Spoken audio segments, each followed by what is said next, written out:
Early in the morning, Tsunikyo on his horse with his companions headed north in the snow that so blanketed them they could not see more than 30 feet ahead of them. But they felt good about embarking on this journey today. The weather was such that they had to stay a night at a mansion. The next morning, they headed for Osaka. The snow came down in sheets, so they abandoned their horses and traveled using a rectangular wooden boat which hugged the coast. They shoved their oars into the ocean, shoving the boat forward from the ocean floor. "What a morning! What a mess this is!" Yoshinari, the leader of their party, was a short, stocky man who commanded authority. "The blizzard has worsened. We shall have to inform the capital we'll be 2 days late." "I will do so," his subordinate said. "We also need to mention our need for more supplies." "The Abe must be having a party over this weather we are experiencing," Yoshinari said. "For the first time in this match, the nobles need repair," Tsunikyo smiled. "But it is December." "The weather is part of such efforts," Yoshinari said. "When the Abe summoned us to their wedding, they should have allowed us to attend in writing rather than in person." Tsunikyo ushered Yoshinari inside the boat's cabin and shut the wooden door behind them, blocking out the snow and cold winds. Inside, with bamboo mats for walls, Tsunikyo gulped from his bowl and lay it down. "Our leaders are excited over this breakthrough. For the first time, the Abe leader's children will work with us in a joint venture. I have been informed that the Abe leader is 57. I'm looking forward to meeting him." What they say in writing and what they really mean are two different things. "The loan for this project was frozen up until now. We now have 1/6 of the loan amount," Tsunikyo said. "Our leaders must expect me to make a significant breakthrough with the Abe leader." "No, not exactly," Yoshinari said. "You're only getting 7.424 million items for this venture." "What you've received are showpieces to appease Sadato. Think about the 10.15 billion items they didn't use." "Such are the promises made in writing." "Yes, I agree. Part of the performance we play," Tsunikyo said. "So, the Abe might sacrifice their daughter for gold. That's Abe justice for you." Yoshinari's eyes widened in amazement. "You know, at the ceremony we shall be on trial. Our venture would be truly groundbreaking if the Abe themselves invested a lot of money into the marriage." "The Abe are doing this for their family," Tsunikyo said. "I noticed Sadato was not mentioned in the huge agreement anywhere. If he's abandoned his rebellion against us, we've made a breakthrough." "That is, if he's abandoned his rebellion." Yoshinari was cynical. "They surely played this game to gain advantages over us." "You talk like a yellow-bellied coward," Tsunikyo said. "Oh, that reminds me. I want to show you something at once." Yoshinari yelled at his servant. "Here is some booty from our previous conflicts with them. Bring out the sword," he whispered to Tsunikyo. "In the early days of our dispute with the Abe, I was in charge of 6 of their provinces. Our relationship with them is not what you think. I know you don't want to hear this." He lowered his head. "Yoriyoshi treats these Abe like they are teenagers in some sort of game." The servant placed the sword in his hands and he handed it over to Tsunikyo. "Here, take a look at this." Tsunikyo grasped the sword, about 5 feet long, glistening and sharp.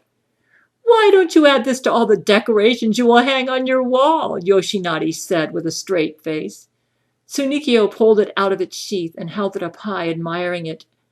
"But the contract is signed and we must proceed." "I wonder how it would feel to have that sword in your gut." Yoshinari pondered over his words.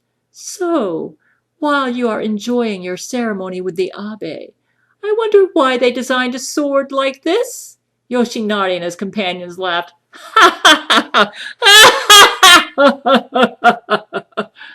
"To kill, of course."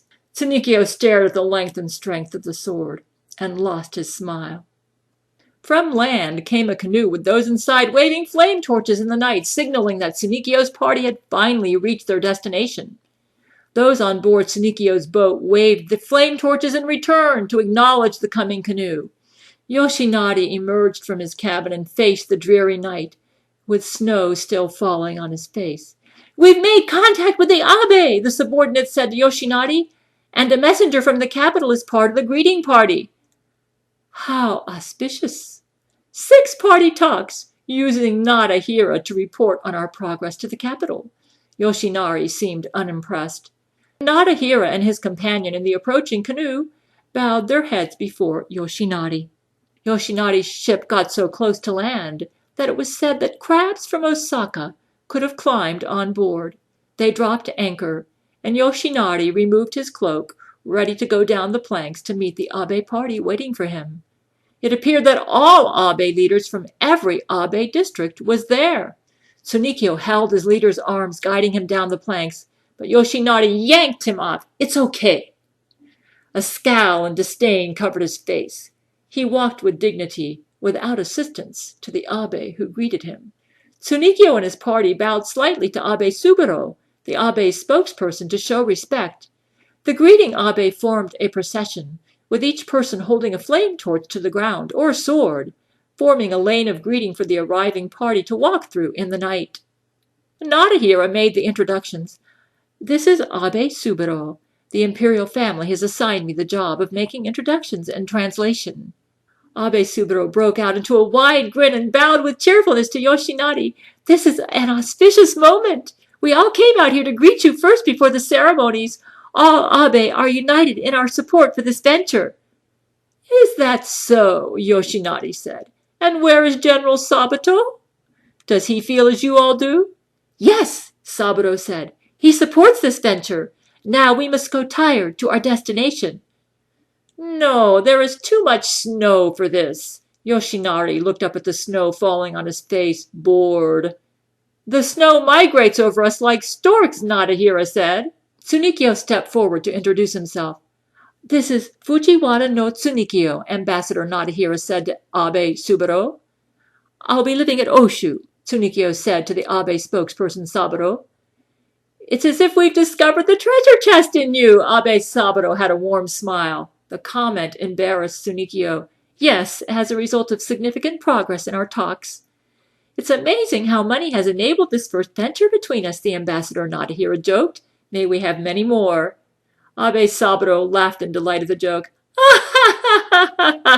Yes, money seems to buy love, Yoshinari agreed. Please, let us go now to the cheap accommodations we have for the night. Saburo led the way. The imperial entourage followed them, all wearing high black caps about 18 inches tall, smooth and round. The Abe caps looked more like caps, bent in the middle and slanting forward. Robin laughed. I bet that Yoshinari thought the Abe helmet looked like crocodile skin. Hey, Zack Knight, you kind of remind me of Yoshinari. No way, Zack scoffed. He's fat and short.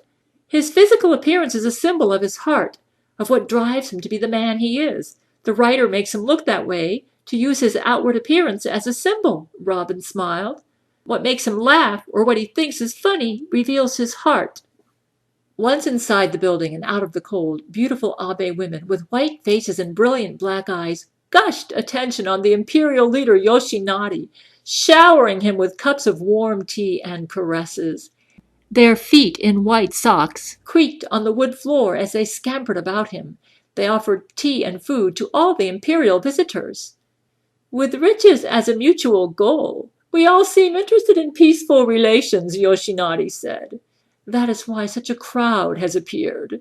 He faced Tsunikyo. Tsunikyo! Ensure that the pension for this marriage is taken care of. He faced Saburo now.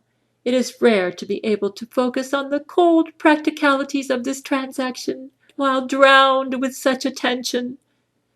If what we've offered is not good enough, we can make the offer better, Abe Saburo said. Thank you, Yoshinari said. The building and all its furnishings will be used as a testing place for the couple, to see if they want to live here, Ambassador Nadahira said. Oh, Yoshinari said, I can see the furnishings. He just noticed the urns, ceramics, and wedding gifts before him, many designed to enhance the honeymoon. They built this in a hurry for the wedding, Nadahira said. We hope these gifts will assist the couple on their wedding night. I like this, Yoshinari said. I heard also there will be a religious service here as part of the ceremony to honor the beginning of our venture together. Ambassador Nadahira paused to consider his words. Surely General Sadato must support this. or he would have opposed this extravagance. To him, it must be a sure match. Abe Saburo smiled.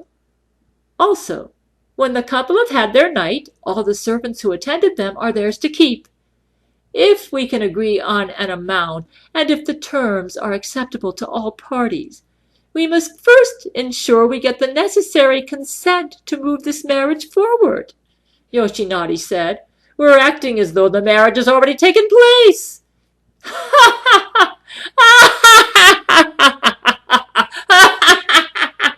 Yoshinari then laughed like a hyena. Even if the couple have a disappointing night together? Sunikyo bowed his head and smiled, feeling a bit embarrassed.